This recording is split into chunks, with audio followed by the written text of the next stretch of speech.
All right, everybody, welcome back to the Squared Circle Action Figure Podcast YouTube live stream, our weekly live stream, Uncensored. I want to thank everybody for joining in tonight, obviously. We plugged this for a little bit. It's an exciting night. We're getting away from wrestling a little bit, but there's a connection to it tonight. There's a little bit of a connection to it tonight. It's a little bit reaching, but I absolutely, as you all know, love wrestling, and I love other IPs, including military IPs like G.I. Joe, etc., and Action Force. But first, guys, remember, we're the Squared Circle Action Figure Podcast. Thanks for joining the channel. Don't forget to hit that subscribe button. Really means a lot. I mean, we're getting up there, man. You know, we're growing every day. Hopefully we get to 300 subscribers by the end of the month. That would be amazing. We have weekly YouTube live streams. Sometimes I take a break during the week, but we'll be back. Don't forget also to, if you're in here tonight, please chat. Hey, Noah, what's up, guys? Noah says, hey, Bobby, what's going on? So what I'll do is I don't have this integrated awesome platform where I believe Bobby can see. Maybe he could check on his phone or something if you guys are chatting. But what I'll do is I'll field any questions of Bobby once we get rolling. So don't forget, chat, play along. We want questions. We want to be interactive here at the Squared Circle Action Figure Podcast. Don't forget to also find us on Twitter and Instagram at SQDCircleAFP. Hit the like on all our videos, guys, and we'll be back weekly again here live on YouTube. Also, I just want everybody to reminder, go to SQDCircleAFP.com. If you're looking for figure protectors, we're going to have them for wrestling figures and some other lines too. So we have a two-part system. The outer shell can fit a lot of boxed items from other lines. So we do have the dimensions there on our website, sqdcircleafp.com. I'm done plugging. I don't want to get myself over too much because our guest is hell of a lot better than what we got here. I want to introduce and I want to thank for coming on none other Bobby Vala of Valaverse of Action Force, the man behind the Action Force line. Bobby, thank you so much for coming on tonight. Thank you, man. Thanks for having me. I'm excited. How's everyone doing? How's everybody doing? Z Christian 10 gave the old rocking. Thanks, guys. We're rocking over here too. Again, join in the chat. We'll be ready to roll. I'm also going to throw up, obviously, Bobby's websites and Instagram pages as we talk about the line, as we just talk about collecting, etc. And, you know, Bobby, please plug your stuff before we get started. Where can we find you, and where can we get these amazing figures that you're... The main site is valaverse.com. You could also search Valaverse on Facebook and Instagram and YouTube. It's everything is right there. But yeah, valaverse.com. Unfortunately, Series 1 is currently sold out. The remaining, quantity sold out today. We did have the exclusive Sergeant Slammer. A few of them went up today. That got sold out. But if any of you are going to Joe Fest in Augusta in June, I should have, some limited quantities of Series 1 and some of those Sarge figures.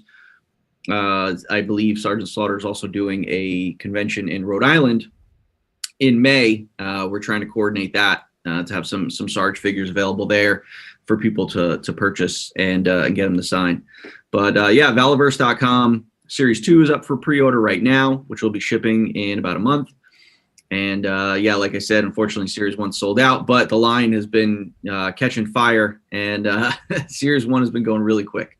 Yeah, and I think we'll get into the guts of Series 1, and we'll talk about the characters and the figures, et cetera, as we move along tonight. I want to also remind people, you do partner with other retailers, though, correct? Yes. So yes. Who are your retail partnerships? They may have figures currently available, right, for sale. Big Bad Toy Store, Dorkside, Renegade Toys, Hard to Find Toys. I have some retailers in Canada as well, Heroes World. If you're in the UK, Toys-R-Rama. I'm sure I'm leaving some people out, some other smaller ones, but that's the kind of the brunt of the larger retailers that I'm working with. There you go. So guys and gals, whoever you are out there, don't get on Bobby's ass about this shit. You guys go to another retailer. I'm sure they still have stock available. Some of these guys order up big. They have pre-orders. I know I got some of your figures through Big Bad Toy Store pre-orders, so I utilized that option when I saw things were sold out. you're going to be able to get this stuff. Bobby, you've also been very vocal about you don't want to not have people have these, right? I mean, you want to get these in people's hands, right? Yeah. Listen, I mean, I know there are a lot of people that were frustrated today with things selling out so quickly. But it's like we're not Hasbro. We don't order 100,000 pieces of these figures. This is the first series, and we don't have the capital yet to do that. So things are only coming up, in short spurts and small quantities here. We just don't have it yet. Series 2 is going to be much larger compared to Series 1.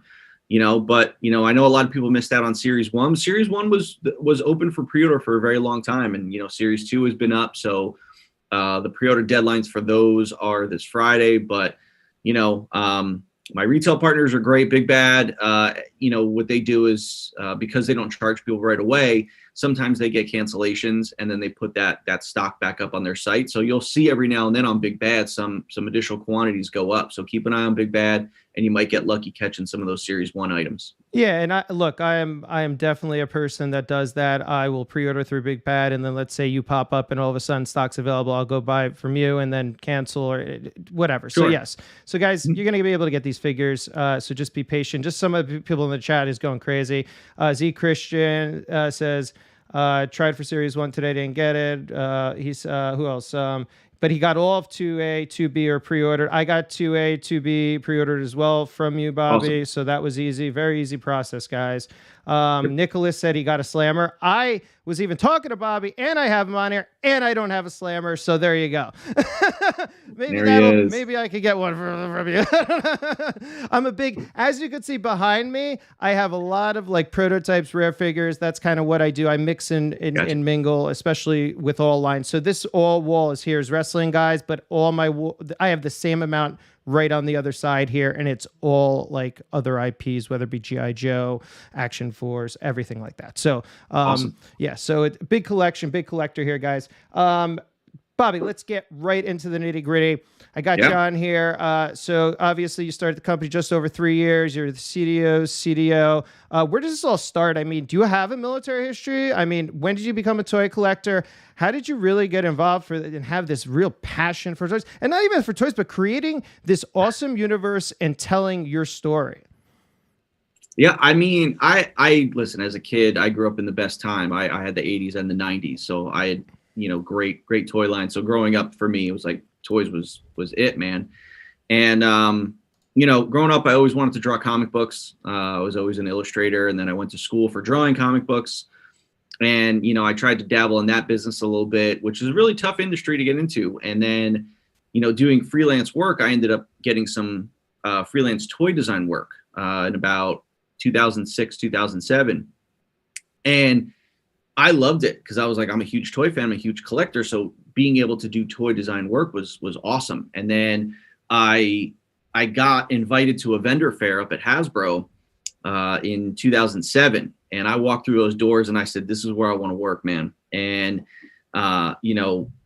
some of my friends there were like, well, listen, you should probably go back to school, get your toy design degree, and then you'll have an easier time of kind of getting in the door. And that's what I did. I kind of dropped everything. I quit my full-time job. I went back to school and ended up getting my degree in toy design. And then, getting hired by Hasbro not too long after I graduated in 2012. And then I spent, from 2012 to 2018 at Hasbro working on some amazing brands. The majority of my time was spent on Marvel. But, and then when I left in 2018, I kind of knew that I wanted to start my own line, and G.I. Joe had been my all-time favorite line growing up. So I always loved the military genre. And at the time, there was no G.I. Joe Classified, and there was like that gap in the marketplace. And I said, you know what, I want to do a 6-inch military line. And that's kind of how I ended up forming, the company and Action Force. That's an amazing story. Yeah. And, we all have these. It's funny. I pulled out some of these photos I have even of myself. I mean, talk about military kids right there. I mean, we all loved Joe growing up. I mean, I think I was 4 years old in that photo, and it just shows you that you had the passion, and not only that, but the vision to see that there is a demand for this product out there. Mm-hmm.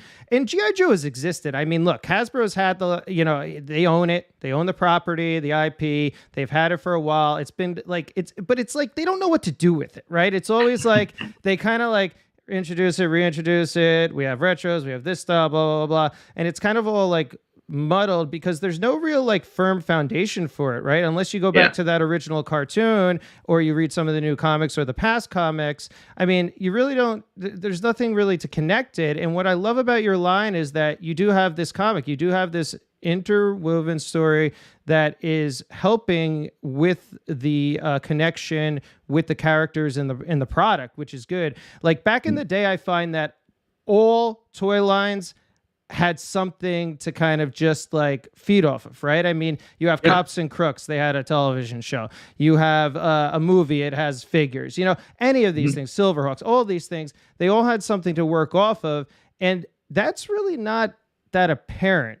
It's all rehashes in this day and age, which is unfortunate. You know, like, yeah, you can make great figures for Marvel, but I mean, geez, there's so much to pull from Marvel because it's been around for so many years. You're creating something really original.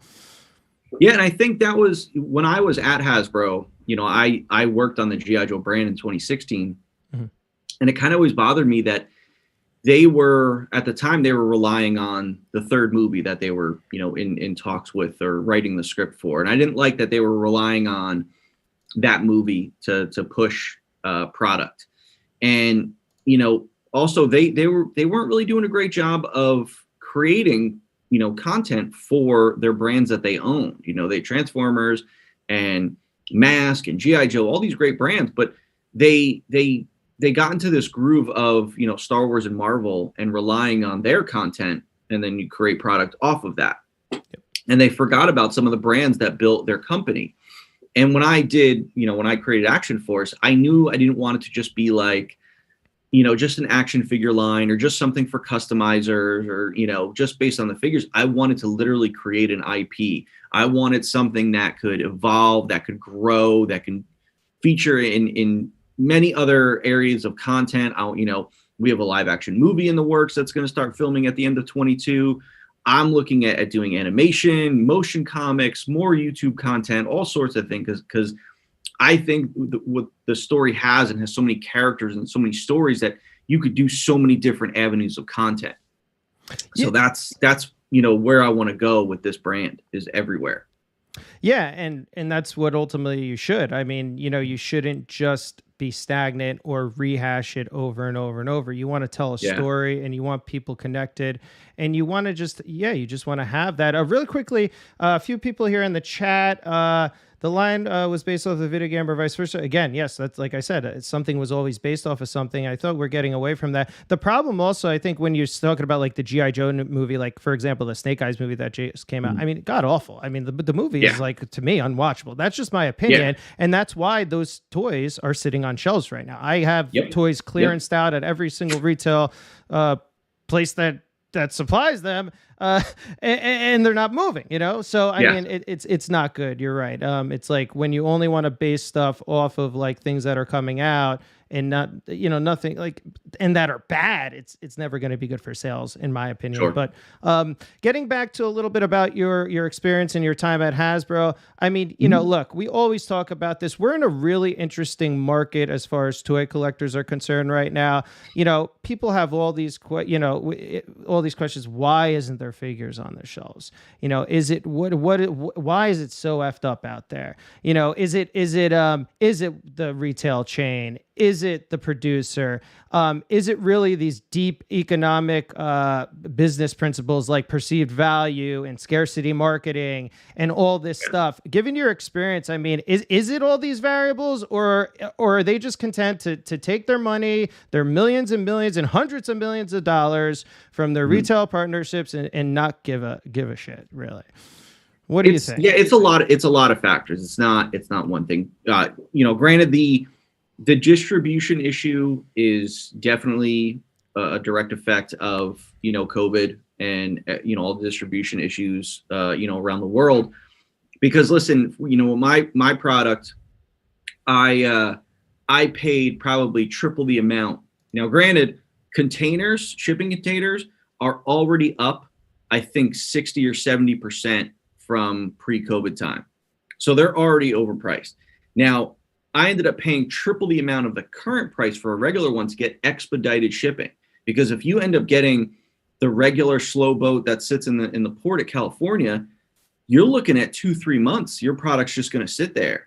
Now, Big Bad's kind of running into that issue now. They didn't take the expedited option. They had their own carrier, their own shipping service, left the factory, I think, a day or two after my shipment.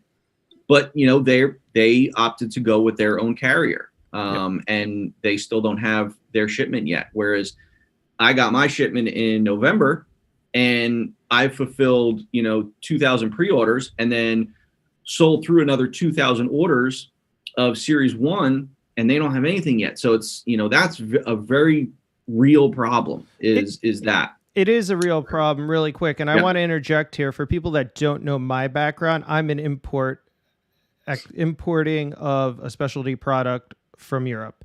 And we have been faced with delays even into the port of New York. So, I mean, you're talking about your product coming from Spain, Italy, especially with the, Italy strikes that happened. I mean, even if you come off of in France and Le Havre, it's been a disaster, guys. So when Bobby says this stuff, this is real. These are facts. This is not something made up, and when you hear this from other producers as well, this is exactly what is going on. COVID has affected these things. And you're right. So I didn't go into the port of LA. We're doing these figure protectors and cases and stuff. I went into the port of New York. It's docking this week. I got my stuff. I got it on like a 5-week turnaround time. Perfect. I paid up. Awesome. I paid up. But, I'm lucky. I got the port here. I'm in New Jersey. We're done. We have the product. I put it into the cost. You're in Jersey? Yeah. Oh, I was born and raised in Jersey. There you go. Central Jersey. Yep. So I'm like central north by Staten Island. So, yeah, you're in Massachusetts now, right? I'm in Rhode Island. Oh, Rhode Island. Okay. Yep. Wow. So you're right in Hasbro territory. Well, yeah. I mean, once I left Hasbro, I never left Rhode Island because like my wife's family's here. So it's like we had our house and, so it just made sense to just stay.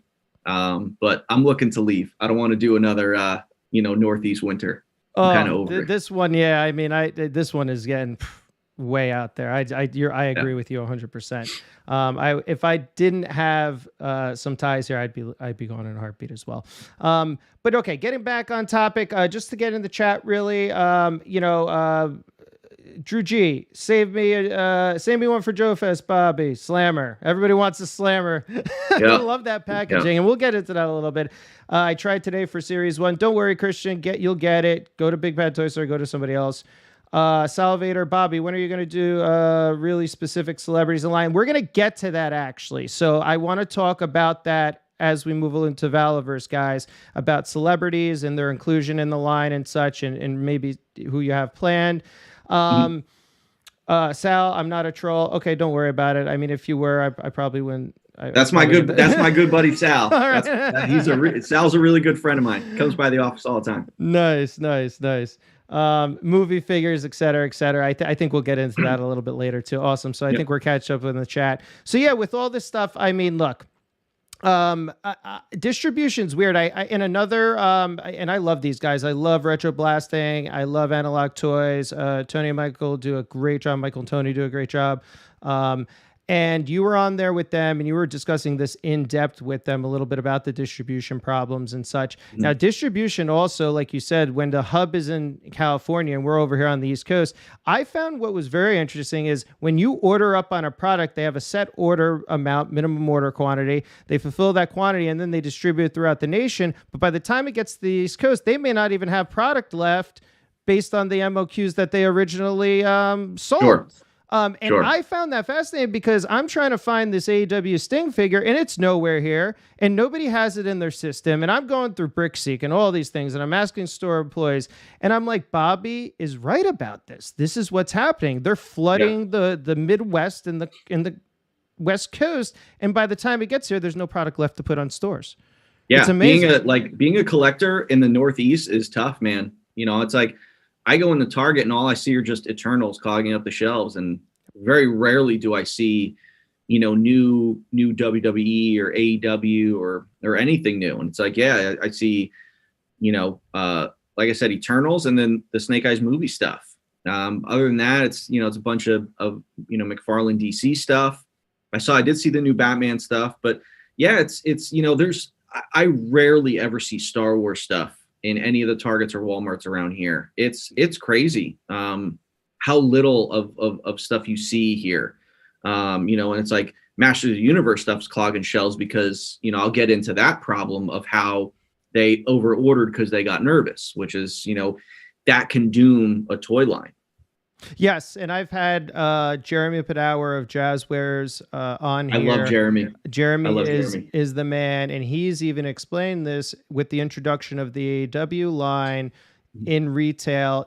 It's always great to underperform going in or under order going in, so it builds a case for putting more product out there as you go along, and your MOQs can increase. You order 1,000, you sold out right away, then they bump it out to 1,200, and they bump it up to 15, and then you kind of get it. You get a really good idea of that supply and demand. It's a fine line though. It's like retailers and toy lines can end up messing that up though. Like I remember being on a brand called Hero Mashers in 2015, 2016. What a great line that was. Hasbro Hero Mashers, did Star Wars, Marvel, Transformers, and the first year they thought it they forecast it to be, I think, something like a $15 or $20 million brand, and it turned into like $100 million brand.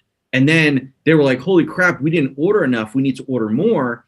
And then they over ordered on the next series. So then like by the time I got to like wave 3, I had so much cool stuff that I couldn't get out because they were then clogged with all the Series 2 stuff because they over-ordered because they were nervous because they under-ordered on Series 1.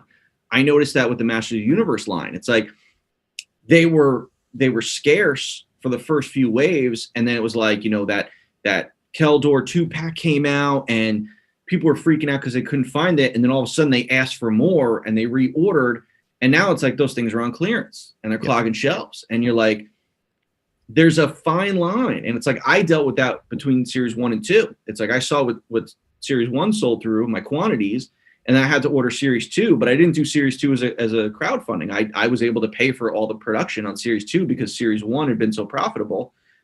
But I still didn't know. I was kind of gambling like, okay, well, what is the right amount to increase for Series 2? And, I think we got into a really good place with Series 2 as far as quantity goes, but then Series 3 is going to be a telling tale. It's like if we sell out of Series 2, it's like, okay, well, now we need to really order more for Series 3.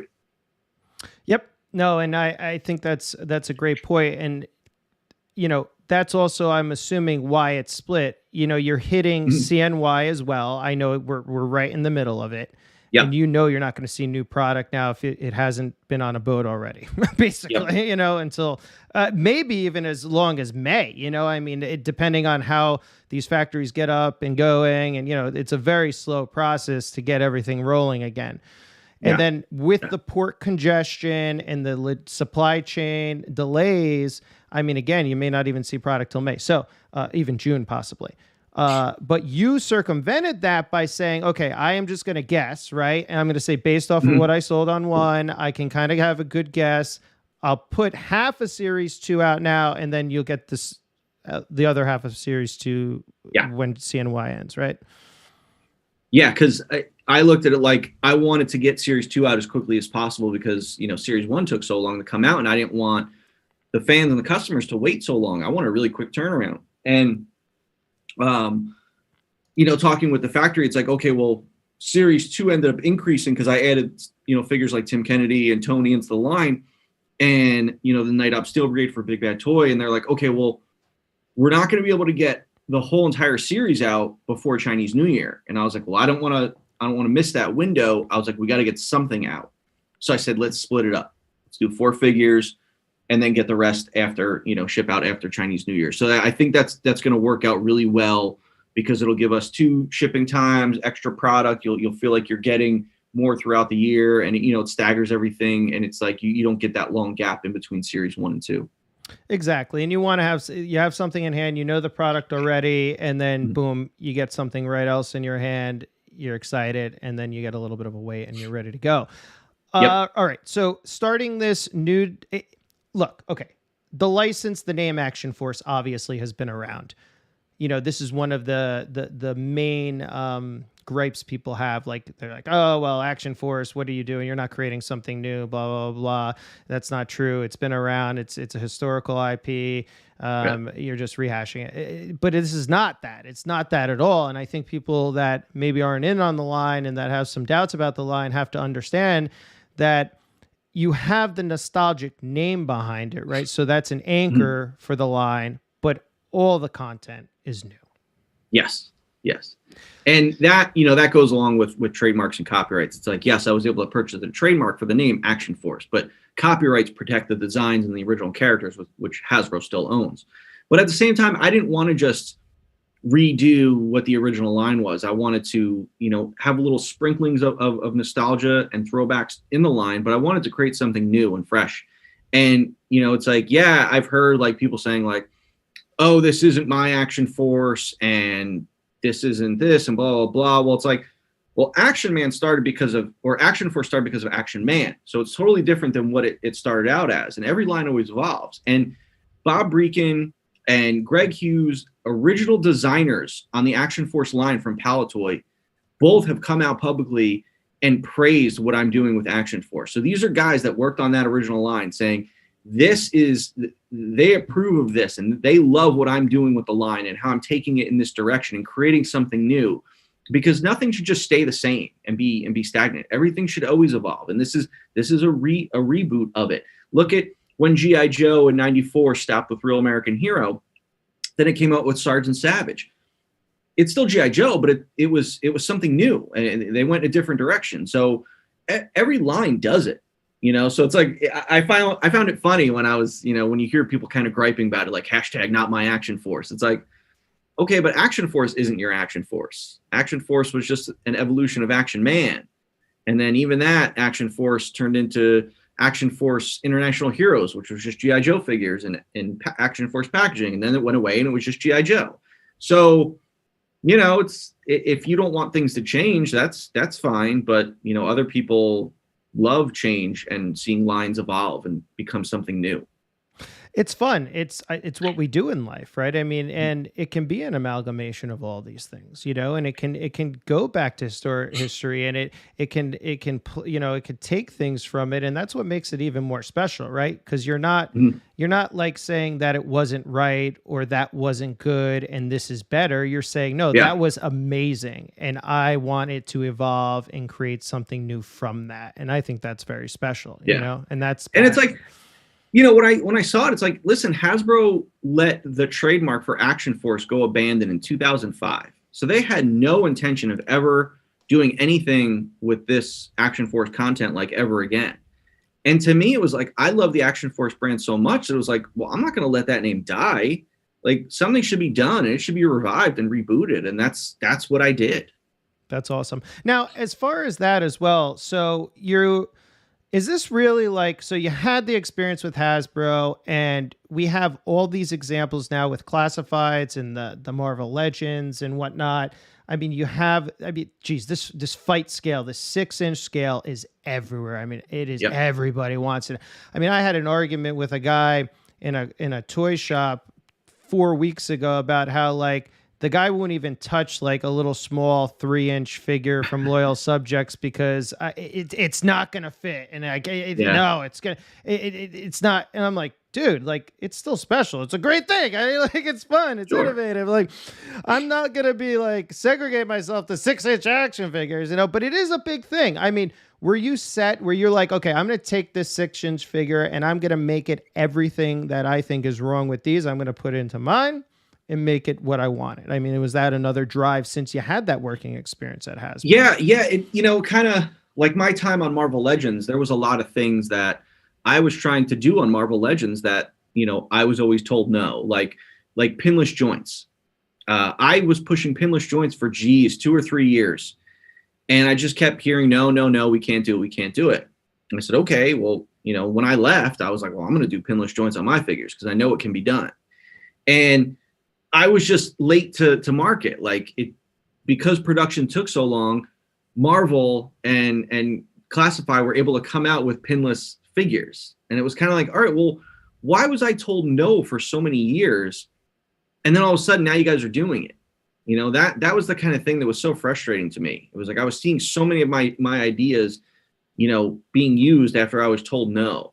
And I was like, all right, the drop down hip that Classified put in was really interesting, but I had planned to use that in Action Force, like when I first pitched the idea. And I remember showing, early like input drawings, like way before Classified was even a thing, showing the drop down hip on Action Force. And when I was at Jazzwares, I planned to put the drop down hip in the UFC figures. And then it's like, yeah, once again, I'm plagued by the long production because everyone else kind of came out with drop down hips. And then it's like, yeah, mine come out with drop down hips. So it looks like, he's copying all those other brands. But it's like, I had this in place for a long time. It just took too long for us to get, production finished. So, but it's things like that. So it's like, I knew what I wanted to do with my figures, and, I'm doing a lot, with them now, even with the long production that, still no one's doing yet. It's like, yeah, I'm able to give, stands for the figures, and, beautiful. They have These things are multiple pegs on it. So you can do different poses on the stand, and as a slot in the back to put the file card. I'm trying to constantly think of new things to do with the line that keeps it evolving. That's what you want to do. You never want to stay kind of stagnant. The line always has to evolve, that's why, like, you want to get some reuse out of your tooling, but at the same time, it's like you don't want to rely on some of that tooling too long because it becomes almost obsolete. Yeah, and obviously, from a business perspective, reuse on tooling is fantastic, right? Because then you don't have to pay for new tooling, and then you could just keep rolling out product and use reuse of parts, and that's where you make your profit, and that's where then in turn you can invest in these other innovative ideas, right? So that makes sense. Look, I have a Mattel figure here, which I'm going to show. It's still all pinned up and looks like this is an engineering mess, and we can get into that later. But I love the fact that you are innovative with the pinless look because it's more seamless, it's more realistic, and that's what we want to get out of these 6-inch figures. You want realism. And when I see over-engineering and stuff, and this could even go into something like Mafex. I mean, Mafex over-engineers and Medicom over-engineers ad nauseum, on some of their stuff. And it's the simplicity and just the seamless design and the realism in it that is attractive to me. Yeah, go ahead. Yeah, no, go ahead. Yeah, I'm done. I mean, like, listen, I love Mafex stuff. I have a bunch of Mafex stuff, but it's like when I buy an import, I know what I'm getting. But then when I see like McFarlane and they have their hip joints and it's all covered up, and so you don't see a lot of the engineering, but then they have the weird balls in the ankles and the wrists like an import figure. I'm like, well, why would you cover everything up in the hips and make it more seamless, but then you're showing me these balls, which I'm not a big fan of in the wrists and the ankles, and I'm just like, well, that's not cool, And then, you have companies like Super 7 who come out and say, I don't like seeing the engineering. Well, there's seeing the engineering, and then there's still doing articulation. Like, you can't charge $55 for a figure that has single joints, and doesn't really have articulation. Like, that's not cool, You can do seamless joints without seeing a ton of engineering,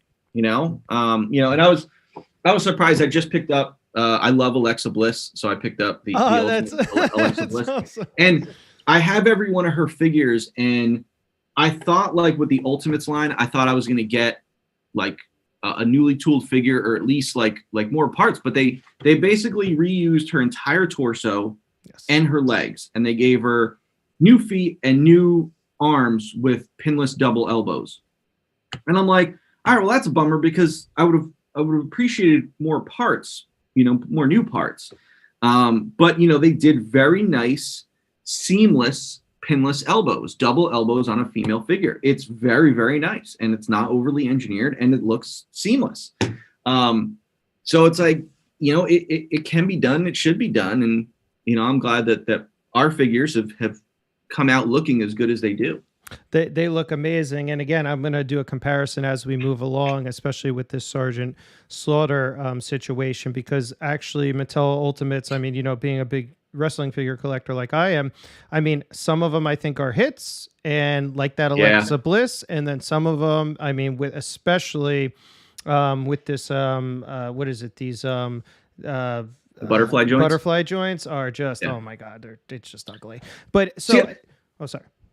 No, I was going to say I wanted to get that figure because, you know, I know like when that figure came out, people were like, oh, you know, it's going to be better to put in my classified line than the Valaverse one. No way. Well, that figure's like almost 8 inches. Like that figure's huge. And also it's like, no way. You know, his legs are really long compared to like the rest of him. His proportions are really off. Like, really off. Granted, like the face sculpt is great. Like the details look great, but his legs are really long. And I've seen people stand him next to a classified figure, and he just towers over them, and he's just weird and long-legged, and it's just weird looking.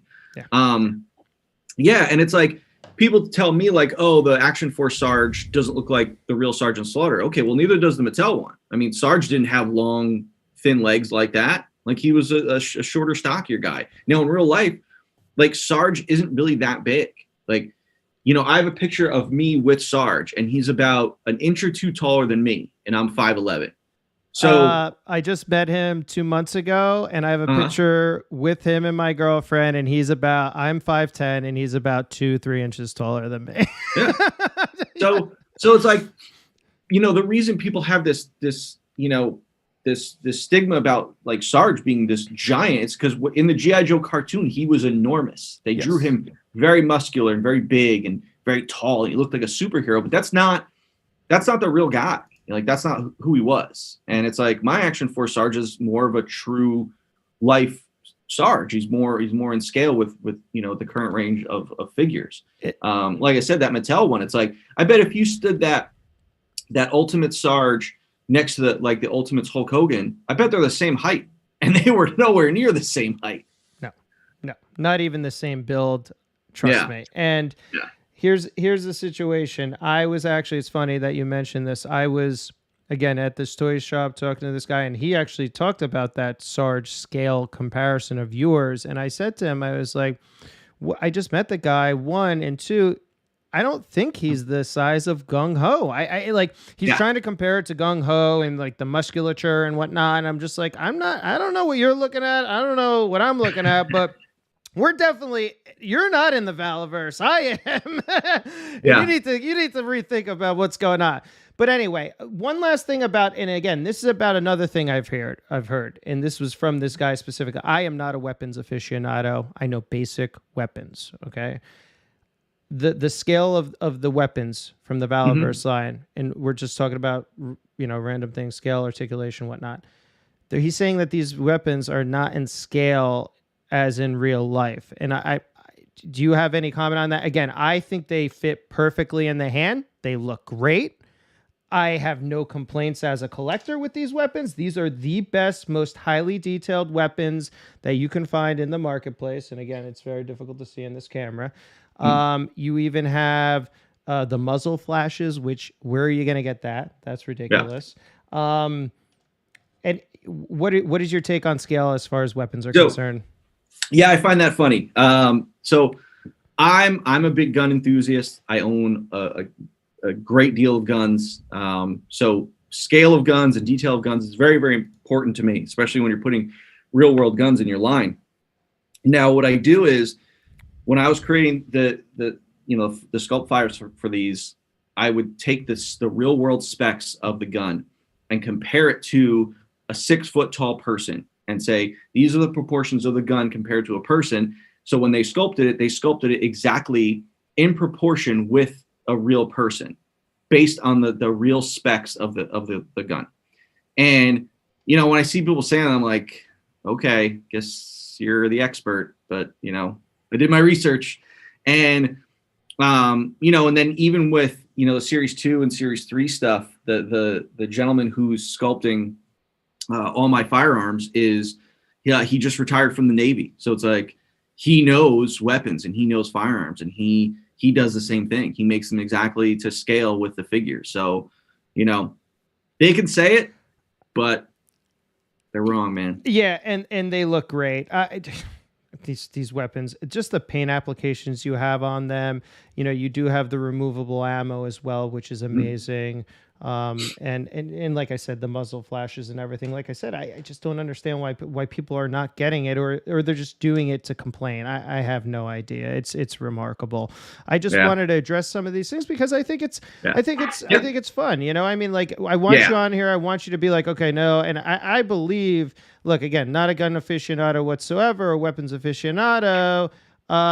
So anyway, as we move past that, let's get into the line. So I love these lineups. I mean, I love how racially diverse they are. I mean, it's inclusive. I absolutely love what you're doing there. I think it's the right thing to do. You also, as far as the story's concerned, it's a classic trope, good guys versus bad guys. Yep. You basically have like Karek, the Bone Collector, and then the Swarm as the bad guys, and like a part of this, I guess, new America kind of thing going on. And it's funny, I live in I shouldn't give that away, but New Colonia. I don't want to give up my location too much, but anyway, you'll get it if you're in New Jersey. Yeah.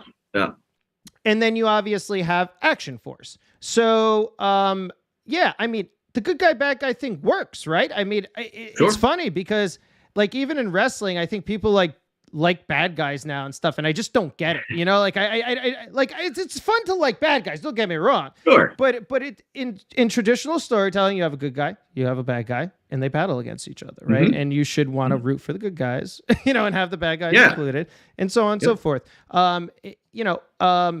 Yeah. How did it come about that way? I mean, is it just going with that nostalgia, going with the classic stuff, keeping it simple? I mean, when I was coming up with the story, it was like, I wanted something that, like, yes, it was definitely going to be good guys versus bad guys, but I wanted it to have multiple levels to it.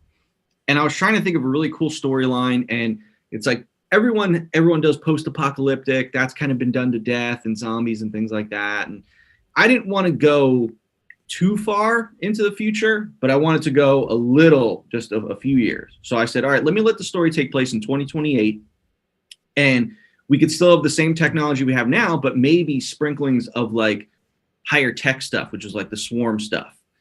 And, I was looking at kind of, when I came up with the story, this is, 2.5 years ago, I'm just looking at society, and, I wasn't trying to get political with it or anything like that, but I was just looking at society and like how divided people were. And I was like, man, what if like that got like exponentially worse, where all that division caused the whole country to just splinter apart. And, I thought, all right, well, what if the federal government just was disbanded, and people were like, nope, we'll just have states that just govern themselves and no more federal control over any of it.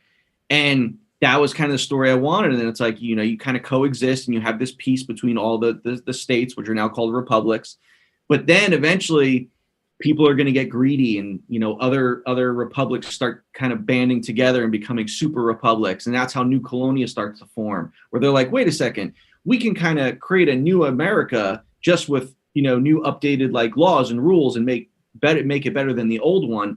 But really behind the scenes, maybe someone else is kind of controlling New Colonia. And then the Swarm are in there as almost like a hired security force, like an OCP in RoboCop.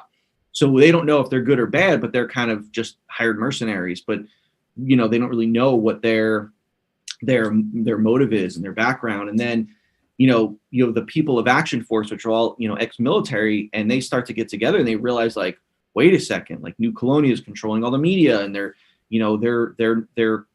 not like, bringing states in, they're taking them over. And we need to stop this and get back to, what we all agreed on, and just governing ourselves. And you can see like the map there. So like all the red is like New Colonia, like, splintering out and taking over different regions. And that's where Action Force is like, we need to put an end to this. And that's where they start coming together and battling. But the cool part about the story is that's just only a few factions that I've introduced. You got to think that as big as the country is, there's going to be factions all over the place that start rising up and becoming big and trying to do their own thing. Like I have this idea for, a faction in Texas, which is just, renegade cowboys just out there, protecting their land and just kind of doing it like the Wild West. So things like that, like there's so many other stories that you can tell because the country is so big and all that division, everything like that. So that's kind of how it all came about. And it was weird. Like, I'm coming out with the story, and then I have friends like messaging me being like, yo, your story is like starting to come true. And then in the story, California has this massive earthquake and it's kind of wiped off the map. And my friend who lives in California goes, listen, man, if you wipe California, if California gets wiped off the map, I'm coming to live with you because what you're saying is coming true. So no, I know, it's so funny. I was going to mention that. I'm like, okay, did you just really take California out because you have a extreme disease?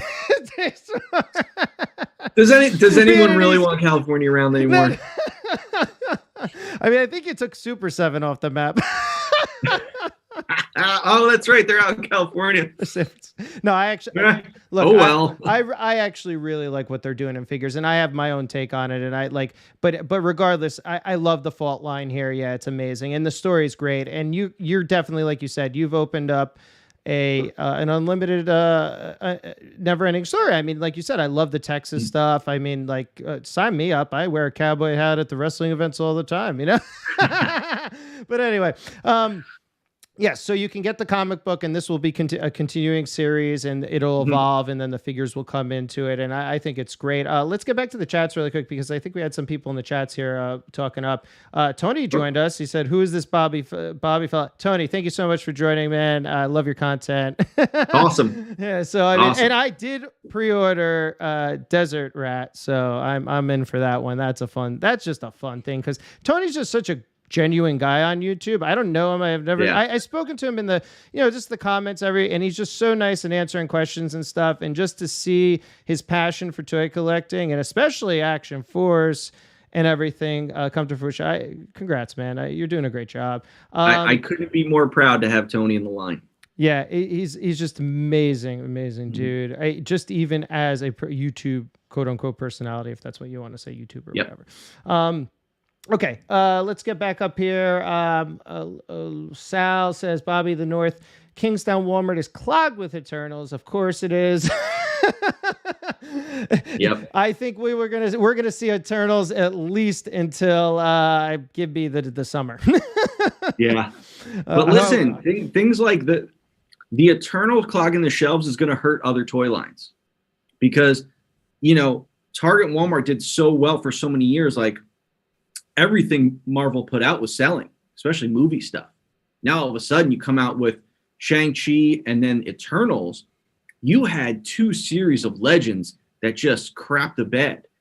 And now you're going to see Target and be like, if it's not Iron Man, if it's not Avengers, I don't know if we can get behind these lines. And you're going to start seeing them order less.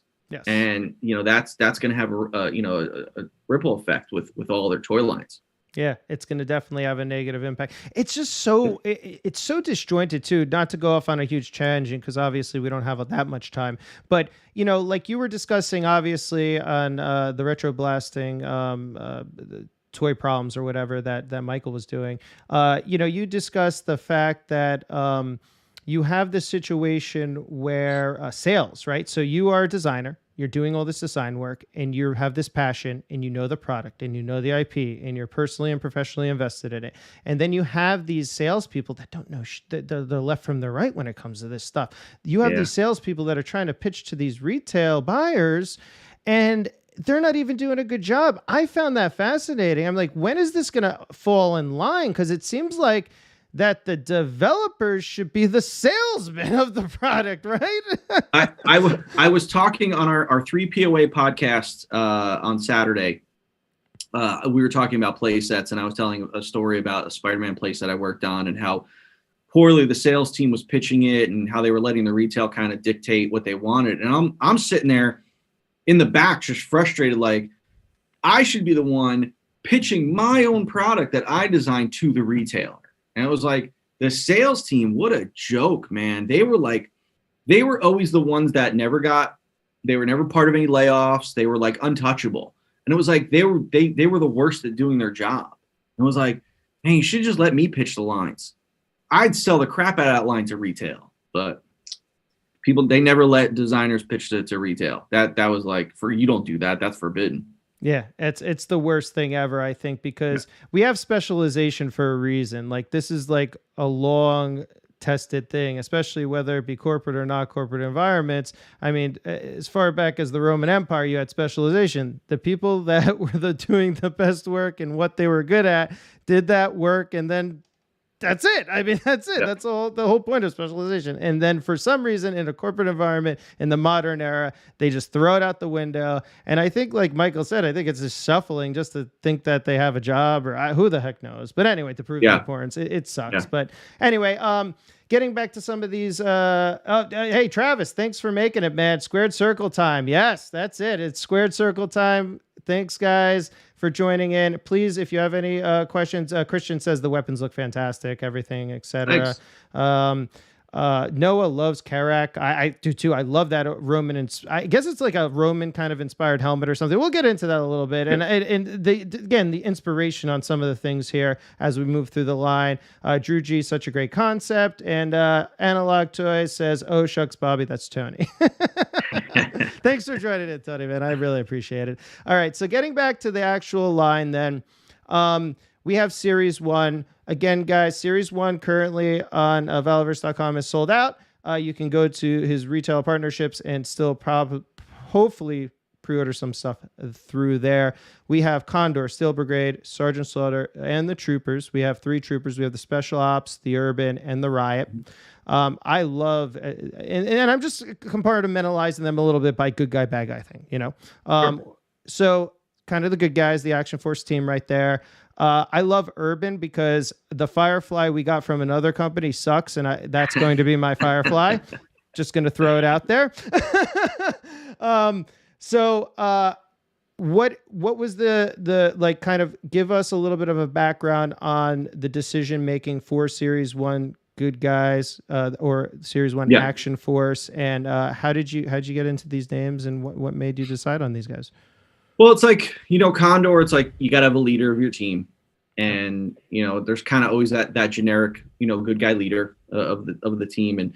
But I took a different take on Condor, and Condor was sort of a homage to the original Action Force line. Now, in the story, Condor is British SAS. So he's from the UK, but he's over in the United States as a liaison.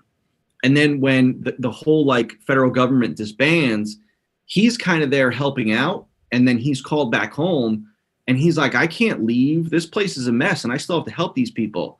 So he goes against his orders to stay there and do what he thinks is right. And he ends up leading the team. Now, there was a British SAS in the original Action Force line. So Condor's kind of that homage to that. But, I didn't want your generic American hero. I wanted someone different kind of leading the team. And it also plays into the story. He's kind of almost like this outsider, and he's trying to lead this team of American soldiers. And they're like, you're not even from here. And, so there's a lot of conflict as the story goes on with that, because he's like, why aren't I being supported by the people I'm trying to lead? Because I'm showing them look, I disobeyed orders to stay here. To do what I think is right. So I think there's a lot of depth to that Condor character.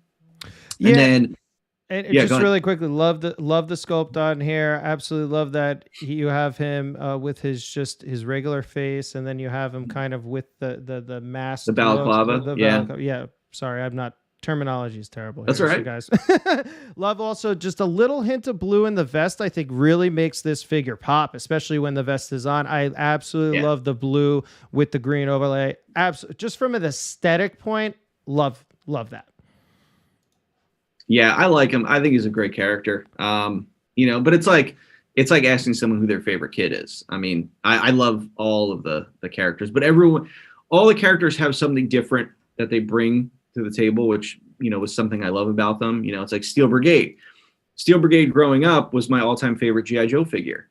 When I saw that the trademark was, had lapsed on Steel Brigade, why wouldn't I go and get, the Steel Brigade trademark? I have the largest G.I. Joe Steel Brigade collection in the entire world. So it's like, if anyone's gonna have it, it's gonna be me. And to be able to put a Steel Brigade in my line, it's like I wanted to do this revamp of the, these elite troopers, and that's how Steel Brigade got in the line. So it's like, obviously Steel Brigade is one of my favorites.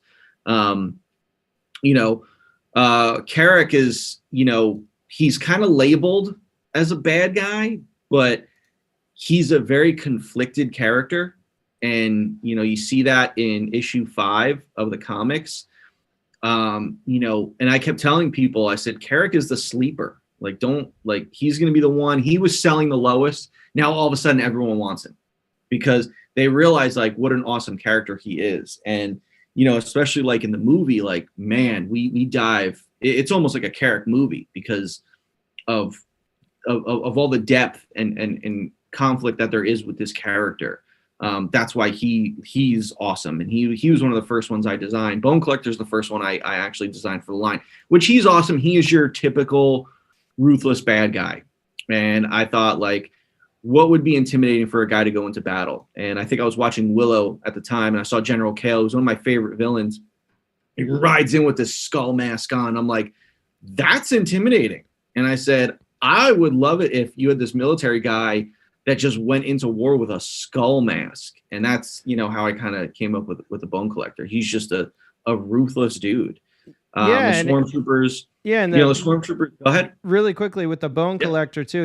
I'm a big Game of Thrones guy. Lord of Bones. I mean, it really immediately put me back to Lord of Bones too. Anyone that's just like, he's a wildling, and I don't know if you know Game of Thrones, but it's just like that bone and the bones around his neck, and he's just like this menacing character, and it's just tough, and I love it. And Bone Collector too. I mean, so he's kind of like he's kind of on the side of like he's a hired guy, right? Like anything Carrick doesn't want to do, you throw him Bone Collector and he'll just kill whatever. It doesn't matter, right? I mean, he's just that kind of guy, right? I ended up I changed up his backstory a little bit. He is kind of part of Carrick's unit. He's part of the garrison. Okay. But he's like the guy that will always skirt the line on orders, and if he sees some innocent people, he might take them out as long as like no one's looking.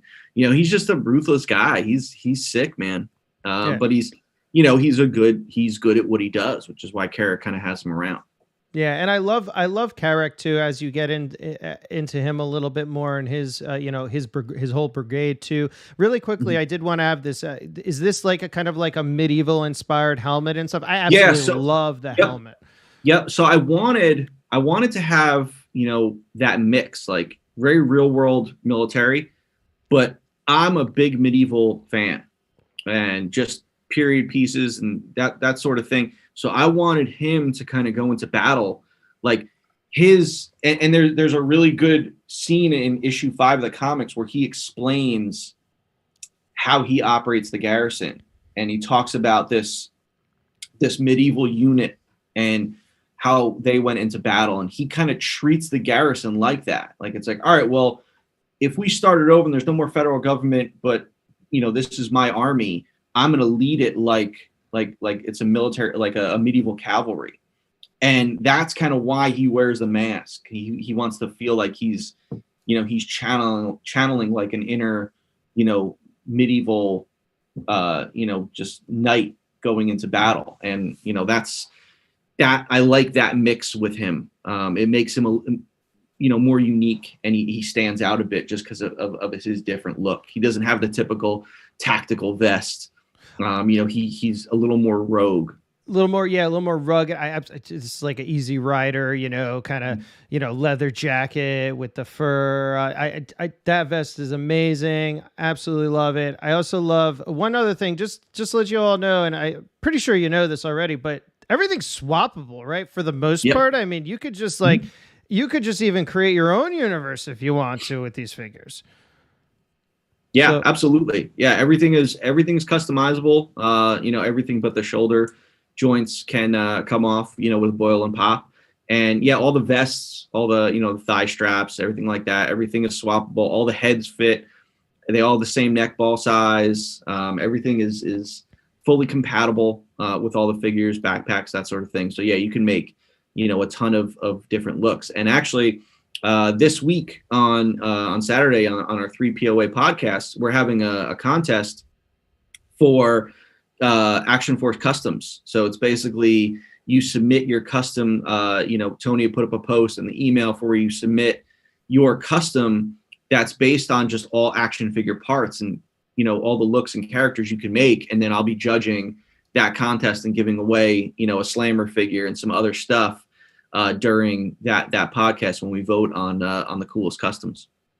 That's awesome. Yes. And I'm so sorry. I did forget to mention that you all guys, you have the 308 podcast. Yep. That is obviously, I'm assuming, on all major podcast platforms. I actually listen to you guys on YouTube, so you can find it on YouTube as well. And then are you still part of the Infinity Equation as well? Not anymore. No, no. Okay. I was there for their 100th episode, but I'm not part of that show anymore. I love those guys, but the schedule got busy, and I just felt like I needed to do some new stuff. And then I love Tony and Ryan to death, and we talked about doing a show together because we have such great chemistry. And I was like, yeah, let's absolutely do a show together. So yeah, we have the 3 POA that's bi-weekly on Saturdays, and it's under Tony's Analog Toys channel. I have so much fun with those guys. We've got some really awesome shows coming up, and we have a blast, man. Our banter and stuff, it's a really good time. That's awesome. The I sorry for interrupting you really quickly. Everybody loves Carrick now. They who's going to play him in the movie. It's like finally got a chance to watch Willow. When is issue? So everybody's asking when is the more comics? Let's just say issue 6. But when are more comics releasing? Yeah, issue 6 is at the printer right now. That issue's all about Tim Kennedy's character, and then issue 7 and 8 are currently being colored. And issue 7 is all about Pandora, and issue 8 is about Desert Rat. So all those issues will be out over the next few months, definitely before Joe Fest, but I'll have copies of them at Joe Fest. But we're also working on the first issue of the ongoing series after this Mission Files miniseries about individual characters. We're going to start going into an ongoing series telling a deeper story. That's awesome. So there you go, guys. Questions answered. Laser Pants, and I know Laser Pants is part of the 3POA podcast, said never heard of it. I believe nobody ever heard of this podcast. I'm sure they've heard of yours, Laser Pants. And it's funny because I was watching somebody say, like, where's laserpants.com? You were saying, I was watching some of the stuff in the past. I'm like, what is going on? I need figures before everybody else gets them. So what happened to this laserpants.com? But yeah, anyway. it was kind of a joke. I don't know which one of us on the Infinity Equation kind of mentioned it first, whether it was me or Ryan or Alex or Dante, but Ryan being in Washington, Seattle, like he always found stuff, it's like for me on the, Northeast, I can never find anything. So he would always find stuff, and he was sending me a box like every week. And it got to the point where we joked about like, oh, I purchased this from laserpants.com. And now every time Ryan sends me a box on his, return address, it says laserpants.com. That's awesome. Well, hey man, if you're going to get, maybe I'll open laserpants.com and then you just keep sending it out to everybody. No, anyway, Bone Collector has his own logo. Is that for a subunit? He is a part of Inside Garrison. It's tough because, like I said, I changed the story, and it's like as I'm doing the figures, I'm also evolving the story. So it's like I'll like change ideas or different directions. So I'd originally had it where his Bone Collector had his own unit, but that icon is still his icon, but he doesn't have like his own unit anymore. He's part of the Garrison, but he kind of wears like his own colors in a way. So slightly different than the original storyline I had created for him. Awesome. And then as we come off of our tangent, we get back into the Swarm. These are figures that I find are sick with the gear pack and everything. I mean, this is just sick stuff here. Yeah, they're fun, man. The Swarm are really cool characters, and they're almost like the yin and yang to the Steel Brigade. And it's like you have these faceless, really elite troopers, but there's more mystery to the Swarm. Like I said, they're like a hired security unit, and they don't talk, they don't engage with civilians or anything like that. They're there for one job, but also it's like who's pulling their strings. There's a lot of mystery to them. That's awesome. That's so cool. All right, that's all. So that's basically series one. You have some gear packs, Mm-hmm. you have some weapons packs, which are awesome too. I don't want to poo-poo them, but we're short on time, so we're gonna get Sure. through this. We'll go to series two. Obviously, you said they were split up because of the CNY situation, and you obviously had some numbers, so it went right into production. Everybody's gonna get those. So series two is split. The first part is part A. You have obviously Duster as Tim Kennedy, which is Yep. amazing. Another addition, like Sergeant Slaughter. You do have Rollout for the good guys, and then a version 2 of Slaughter, which I think is an amazing version 2. I absolutely love kind of the more desert kind of gear inspired, and he's more tactical in this one, I think. So which is really fun. You do have the Scarabs as well, which I'm assuming they're part of the store. They are, yeah. They're well. if the Swarm Troopers are like the aerial unit, the Scarabs are like the guys that kick in the doors. Okay. They're the heavy of the group. Okay. And then and that is Series 2A. So Series 2A right now is up for pre-order, obviously on Valaverse.com. As you can see, you go to store, you go to products, you go to figures, and you can actually pre-order them till the end of the week, correct? Bob? Yeah. Friday. The deadline is Friday at 9 p.m. Eastern time. So you have just a few more days to get your orders in. And if by some chance you miss them, I will have tons of extra quantity up on the site after we fulfill pre-orders, but pre-orders will definitely get fulfilled first. So, if you miss it, if you don't have the money right now, we will have stock in later. Awesome. I'm going to get to Tim Kennedy a little later on. I just want to roll through 2B as well as we're on here, because again, like I said, I like to keep those hour and a half.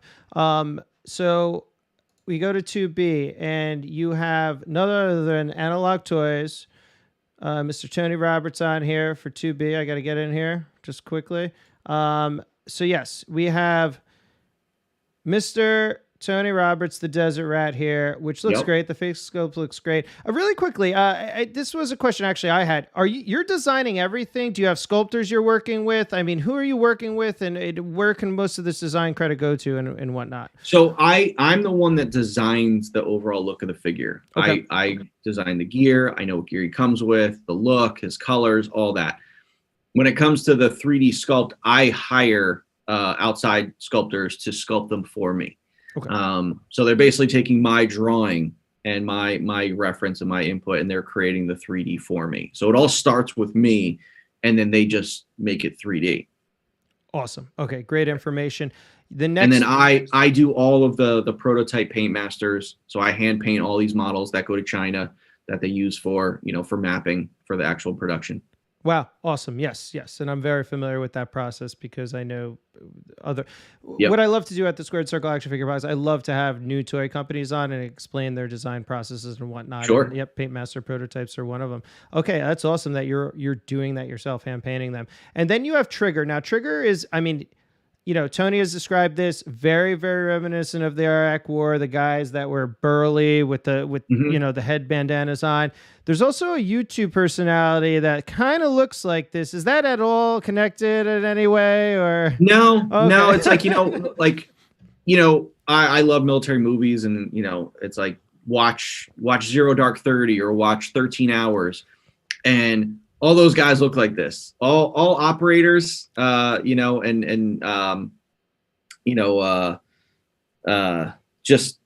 of the hired security guys. They all look like this, because when you're in, the standard branches, you really can't have facial hair or anything like that. But when you're in special forces or you're a contractor, you can kind of do anything you want. So it's like you watch 13 Hours, and it's like, John Krasinski gets picked up from kind of the airport by, I think, what's his name? James Badge Dale, his character. And it's like, they both look the same. They both have like big full beards, and, they're just in like kind of civilian clothes, wearing whatever they want. It's like, that's just how they operate. So I wanted Trigger to have that feel.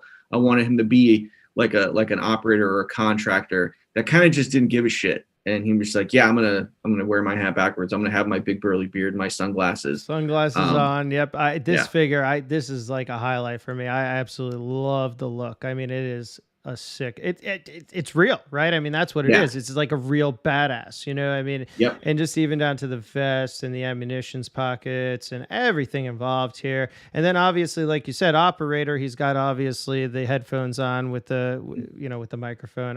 This is a crazy awesome figure. I mean, if you can't fit this into your collection, I don't know what you're doing. I mean, that is just a sick figure. Hey, Tony, not to downplay your figure either. I think your figure is amazing, but this is a sick figure. I mean, and then we have obviously the Garrison Cavalry because you want to build on that Carrack. I mean, this line is heavy. If you're a troop builder, this line has it all. Customizing the customization that you can get out of this, and then the troop building aspect of it is amazing. So that, and then you introduce the Delta Trooper as well, part of Action Force, and then the Garrison Cavalry, part of obviously Carrack's group as well. So the Garrison, beautiful, beautiful figures. Are we going to see this? What is interesting is you have many weapons packs, you have many gear packs. Are we gonna? We don't get this in other toy lines. I mean, no, not at all. I mean, why is that being coming and having from Hasbro and having these? Why the heck, even in wrestling, like I want just gear packs. Like, is it just not financial feasible to do it? Or it used to be the excuse we used to get at Hasbro was item count and shelf space. Because you see, you go to Target, Walmart, there's only a finite amount of shelf space. Yep. But then once Hasbro started doing Hasbro Pulse, it was like, you don't need to worry about a retailer and shelf space. You could just sell them through Hasbro Pulse. Now, Legends started to do it. They started to offer basic figures. Like they have like an AM Soldier or they have a couple others. But it's basically a basic trooper in a closed box. And that's it. Just a single figure with maybe an accessory or two. And I knew like that was something I wanted to do from the very beginning, was give a lower tiered figure that just had less stuff. But because I sell the gear packs, you can buy whatever you want and outfit them however you want. And, it would be nice if the other companies started doing more gear packs like this. And hopefully this will show them that they can, because listen, my gear packs are the highest selling items, because you're getting such a great value. You're getting like 20 pieces in my weapons pack, and they're painted and they're robust ABS plastic, and these things are strong. It's $12. It's like no one's coming close to that deal that I'm offering. Other people have 1/12 scale weapons that have half as much and are charging double and don't have paint, or there's some 3D printed stuff, but it's like no one's coming anywhere near my price and quality, the match of price and quality. So, it would be great if other people followed suit and started doing it. Because listen, man, this stuff sells. People can't get enough weapons and gear. I know. And I just, I think it goes back to that mantra too, especially with the weapons and stuff. They just don't want to be realistic with it. It's like even it took such a big push, like just to put a real American hero back on the packaging. Right. I mean, it's just like that whole thing of like inclusiveness and whatnot. And it's just, I don't know. It's tough. Anyway, love the stuff. I think the series are great. Really quickly, I want to get to one last thing before we leave. And again, It's the Slaughter. It's obviously the Tim Kennedy Duster figure. It's the analog, Tony Roberts, Analog Toys Desert Rat. Can we see more of this stuff? I know, and I don't want to get you on I know you were going to do some things with the Major Wrestling Figure Podcast. I don't know if that just washed away. If you don't want to talk about it, we don't have to. Can we expect more of this stuff in the future? Will we see figures like that in the future moving forward? And is that kind of going to be like a really awesome part of your line? I mean, listen, I didn't plan for it to happen that way. It just kind of did. Like the Sarge thing, happened and it was awesome. And then it's like the Tim Kennedy thing worked out and it's awesome. And then it's like Tony, it was like awesome to have Tony and Tim in the same series. So that it all kind of worked out. Now, if a celebrity comes into the line later on, I want to make sure that it's the right fit for the line. I don't want to just get any celebrity I can or anything like that. Like Tony and Tim are real world, military personnel.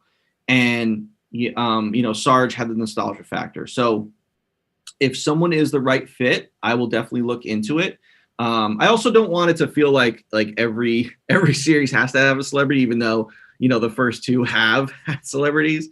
Yep. But we'll see. I'm sure there's gonna be plenty of series down the road that don't have celebrities. But it's funny to see everyone's kind of suggestions on who I should put in the line and this and that. And then with the Stomp in Paradise stuff, it's like I loved working with Matt and Brian, and it's just the timing and the quantities and the costs, like it all just didn't align. I wanted to do those figures so bad. But it's like, Matt and I talk every now and then, and it's still something we both want to do. And as long as, I'm not going to close the door on that. I really want to get those out because I think those guys deserve good figures, and I wanted to do good figures for them that, were a good price and a good value and came with a lot of stuff and had great articulation, because those guys are collectors, man. And, I wanted to offer them something that did them justice. Yeah. And I think at least the early,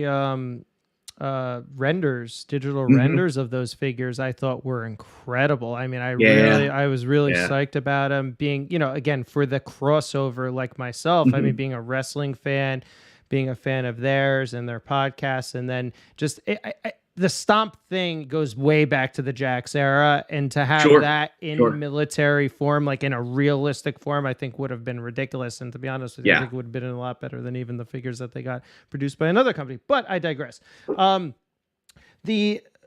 it will happen soon. I'm glad that there will be. I like the fit. I think you're right. It should be military-esque. It should fit into the line where it does. And I'm not going to throw out any names. I'm sure you've heard a ton of them. One last thing, exclusivity. You got the 1 of 500 Sergeant Slammers. You did this. There was a Swarm exclusive, but I don't know where that was exclusive to. Right? There was like a. It was a Wasp Raider. It was a BotCon. It was for the BotCon convention. Okay. So yes. So you had that exclusive. Obviously, I'm assuming you're behind this, and we're going to get 1 of 500s, 1 of 100s, et cetera, moving forward. Correct on this? Yeah, I mean, we talked about Jeremy Padour very briefly earlier. It's like I love everything he has done. He's done so much for the collecting community, and in that old Jax line, it's like I remember they were doing the exclusive 1 ofs. 1 of 1,000, 1 of 500, 1 of 100. They're right behind me, Bobby. Yeah, so it's like, and it's like I stole their gold foil sticker. I told Jeremy that I sent him one. I said, hey, listen, this is a page out of your book. Thanks for all that you do. It's like I wanted that, like that cool gold foil exclusivity. 1 of 500 on the Slammer figures. Because. I also didn't want people to feel like they're missing out on something, whereas it's just the same figure. It's a packaging variant, but it's a very exclusive packaging variant. So if you're a completist and you're like, oh, I need that. Well, you don't have to feel like, well, it's a different figure. It's something different. It's the same figure that's offered in the main line. It's just a packaging variant as that vintage Action Force packaging. But, like I said, it's that exclusive nature to it, that 1 of 500 that makes it super, super rare. Yeah, and I love the packaging variant. It's nostalgic, it's beautiful, and I love this stuff. I mean, I think that's what the exclusivity factor is great. Really quickly, just any chance in the future, I'm going to roll down the line here for chats. Any chance in the future that will different body types for Action Force? Yep. Taylor, heavier guys, etc. Yeah, Series 4, I plan on introducing a couple new bodies. Okay, awesome. Any yes, in different live stream. You mentioned different body types. Okay, yep, that's it. Okay, here we go. Any chance of multicam troop builder? Yeah, the multicam is something, the camo's cool, and multicam looks really, really awesome. It's also it's a very expensive application. I've been trying to get the factory to look into other processes for doing multicam, instead of doing it as multiple layer deco hits, because then that becomes very, very expensive. I want to look into something like, like water dips or, digital printing. So I think like we just need the technology to catch up a little bit on it, and then we can start doing multicam. Awesome. And then obviously everybody wants Jean-Claude Van Damme. There you go. I mean, No chance. No chance of I putting that guy in the line. That's funny. Okay, so what about oh my God, I'm blanking right now. But Dolph Lundgren? No. A dream for me. I'm a huge Stone Cold fan, so it's like I would love to have Stone Cold in the line. Dude, Texas with that whole Texas story. Yeah. Oh my God, it would be. It sucks. He's still under Legends contract because then Mattel has kind of exclusive rights to do him. So. Well, yeah. With the Slaughter, I'm so happy that you got him. I'm assuming it's a different thing. Really quickly, packaging too. So when I got these out, guys, of the box, and for everybody who either is listening now, this just felt very nostalgic to me. I don't know what it was about it, but like I literally put it out of the box. I turned it around. I see it. Everything on this just seemed extremely nostalgic. And maybe it's because I'm not inundated with legalese and 50,000 different languages, but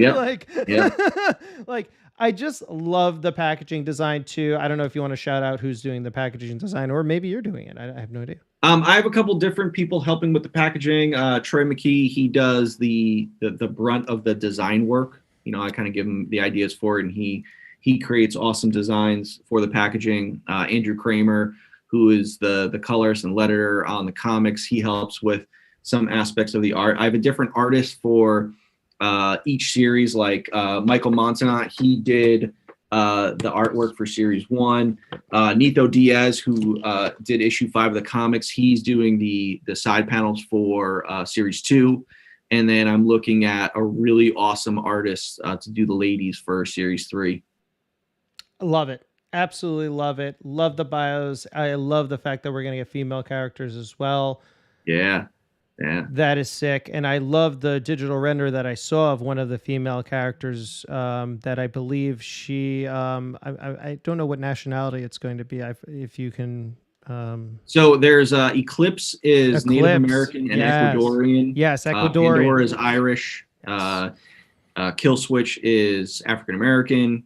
So there's a wide range in series 3. Okay, great. And then to finish this all off, Bobby, you mentioned the movie. You have a plan with the movie. Distro to big box retailers in the works, I'm assuming, right? I mean, it's just all about giving them your data and getting in, right? Yep. We'll get all that stuff is in the works. I have tons of irons in the fire, and I'm working on a lot of different stuff. I'm not moving slow with this line. This line we're galloping really, really fast. I know we're just kind of starting out, and we're considered a boutique toy company. Companies that start as Kickstarters and things like that. But I'm kind of taking it to a totally different level, just with the content I'm doing. Excuse me. The people I'm bringing in.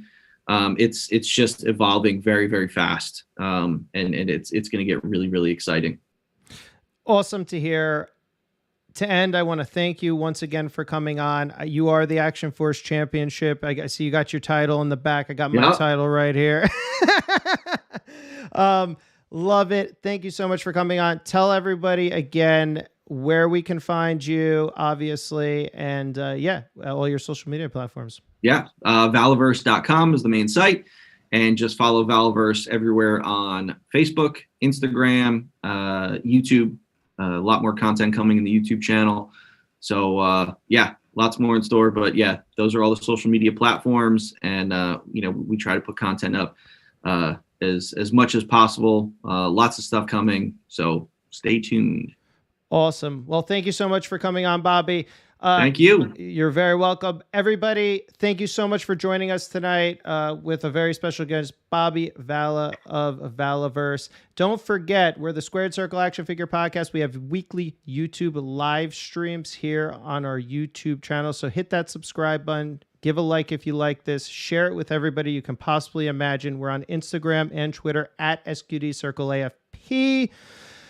And remember, the Squared Circle Action Figure Podcast is the gold standard in all things action figure